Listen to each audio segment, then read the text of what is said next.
Welcome back to the OCHM Garden exhibit. It is July 13th and we are here with our latest video update, and today is all about flowers. So we're going to take you through and show you our veggies and how they're flowering and growing, our flowers which are flowering and growing, and also one flower that we do not want to see in this garden and we remove every time we see it. So we're going to start with the beans and we'll head there now.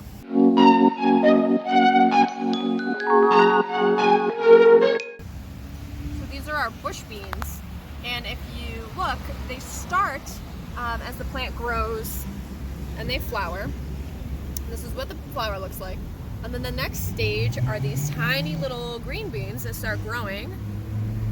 And ultimately, this is how you grow the green beans that we will eat.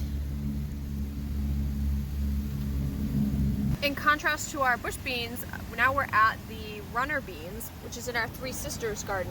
And if you remember, the runner beans grow running stalks up the corn stalks. Here you can see that's happening here. So this is running all the way over here. And their flowers are this nice bright red. And this particular variety of runner bean is called Scarlet Emperor. And so we had red seeds and we have red flowers, and we're expecting red beans.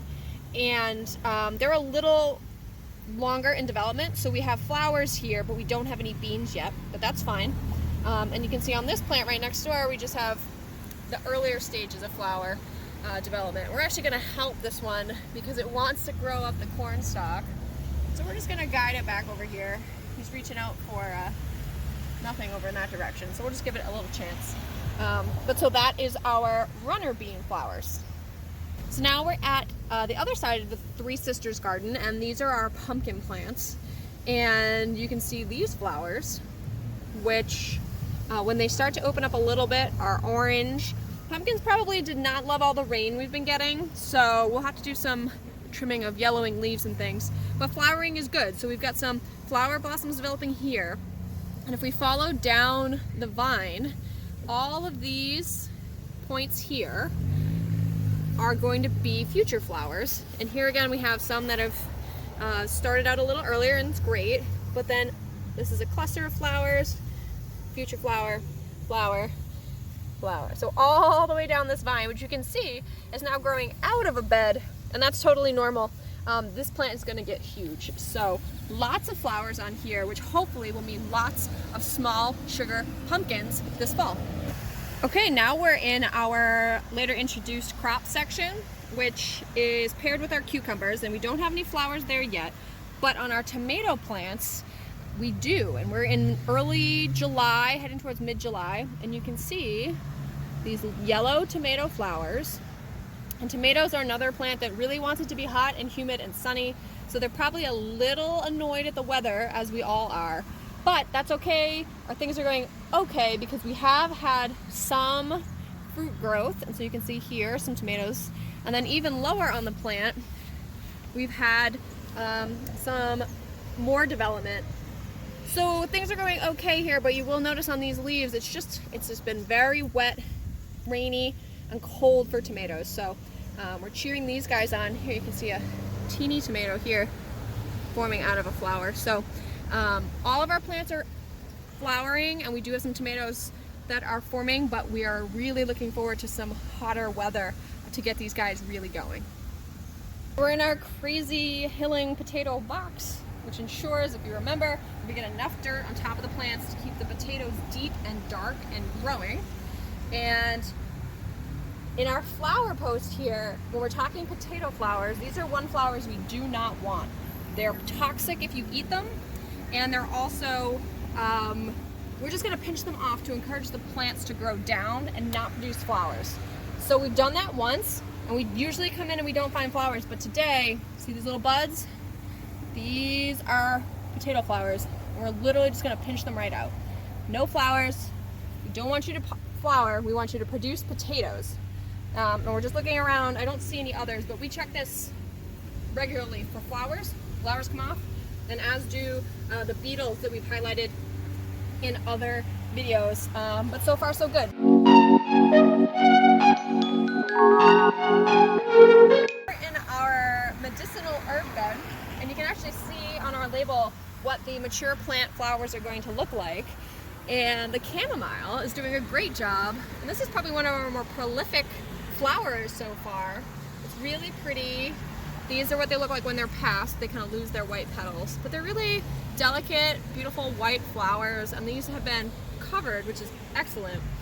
That's our St. John's wort, which isn't flowering yet. And the same is true for our mint. Although what's kind of cute is that a wildflower, which is just over that direction, has sort of snuck in and is flowering. So that's what happens sometimes.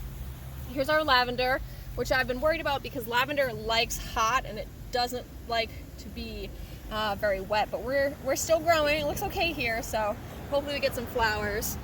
And then one of our bushiest herb plants here, or 3 different plants, but this is our nasturtium. And it is showing a little bit of discoloration, probably just due to being wet, but you can kind of just remove spent flowers and too many yellowed leaves. But they've had these really beautiful orange flowers, like this one here. And what's really neat is that these are edible. So nasturtium flowers are actually edible flowers, and they all keep blooming right through the summer. So they're really prolific, and they set seed that can be collected and then replanted year after year. So these have been growing nicely and flowering nicely, and they should keep going for hopefully at least a couple more months.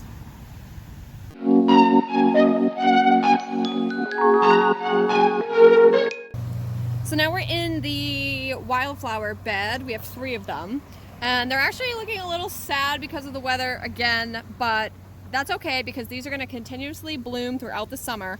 And the other thing that's great about these beds is that they're a mix of annuals and perennials. So some things like lupines, which are really distinct with these leaves, here's another one, they're not going to flower this year. They're going to grow. Here's another one. And what's cool is they catch water. You see, you can always see a lupine when it's holding water in its center. But they're not going to flower this year. They're a perennial. So they're going to grow, and then next year we're going to see that. But we have had some bloomers this year. We have some lance leaf coreopsis. We've had some that are known as Indian blanket. We've had some evening primrose. And there's a lot of different rudbeckias, so black-eyed Susans, and actually a brown-eyed Susan. So there's a lot still happening in here, even though just right now the heavy winds and rain sort of knock some of the lighter petals off. But you can also see some insects doing their pollinating. This one's kind of the wildest bed, has the most weeds in it, and we're just sort of leaving it more as that natural wildflower approach. And if you come visit, we also even have sort of like a little map up on our label. You can see everything that's mixed into these beds and sort of see if you can find who's in bloom at what time when you visit. So this is actually a really fun display for our exhibit with a lot of different things going on. Even on this one over here, we have a whole different plant in bloom, and there's even some primroses still in bloom back in this bed. So we're just sort of letting it be as a native wildflower meadow.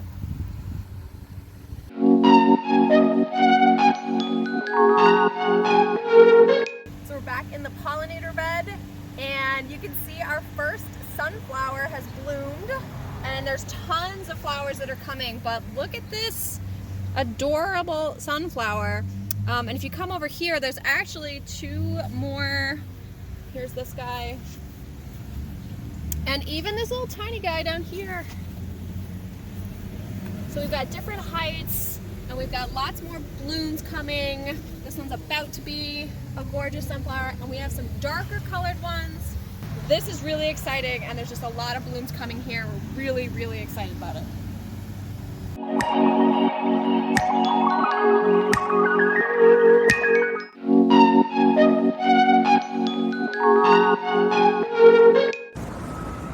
We are back in our pollinator bed and wanted to give an update on our pinching video.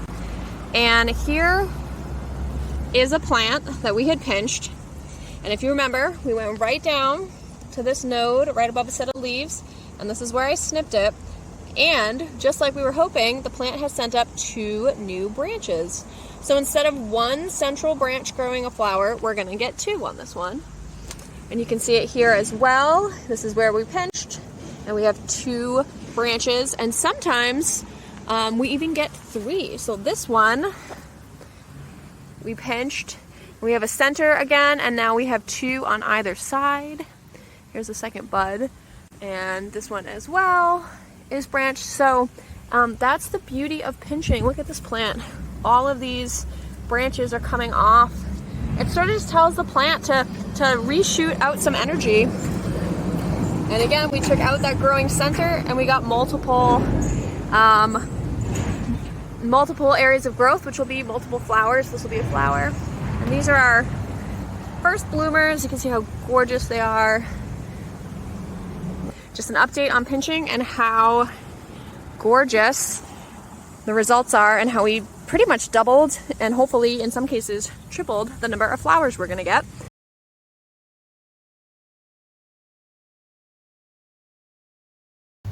So that's our tour of the flowers at the OCHM Garden as of mid-July. We hope you come by and check it out.